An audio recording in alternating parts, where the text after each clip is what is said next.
Every woman loves perfume.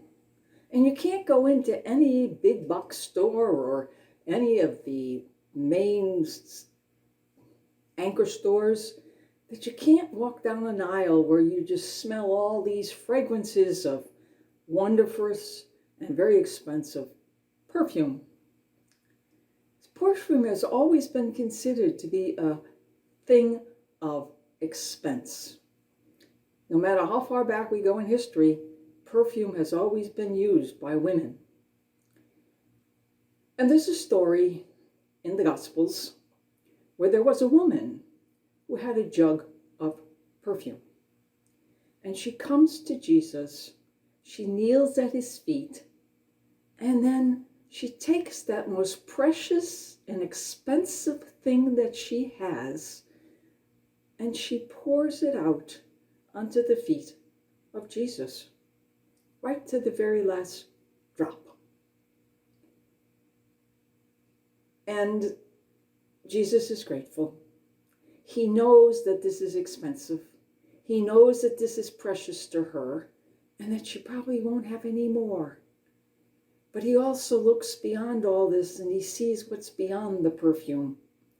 He sees the love, the devotion, and the care that this woman was giving to him. However, the apostles didn't take it that way. The apostles talked to Jesus and said, Jesus, look at what she just did. She spent all that perfume. She poured it out and she wasted it. All that money could have been given to the poor. No, the apostles didn't see the act of love. They saw a waste of money. And you know, what do we look at when we see things happen? We all have perfume. It may not be the scent that we like, or it may not be the thing that we consider to be like the perfume, but we all have perfume in our life. Something that is so precious to us that only the very best could be recipient of it. And each of us knows what that is. Like the apostles, they don't appreciate it, but Jesus will. Because when we give ourselves, and each and every one of us is a unique and special individual, unlike anyone else in this world, nobody can match us. That's how unique we are. So when we give ourselves to Jesus in love, we turn ourselves over to God in love, and we give that to him, we're giving our perfume to him. And the question is, do you really want to do that?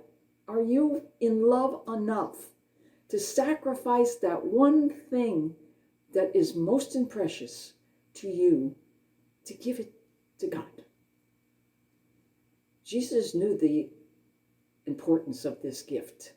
He saw the tremendous amount of love that was behind this gift. And we are obligated to do the same thing, because that's why we were made. We were made to know and love and serve God and to give him our all, our perfume. And how we do that is done by our daily living. We live by being good and kind and generous and thoughtful of others. We live by giving our time back to God in total love.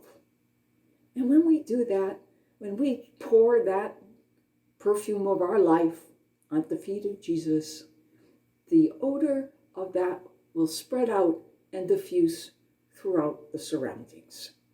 And others will begin to smell the beauty of our perfume.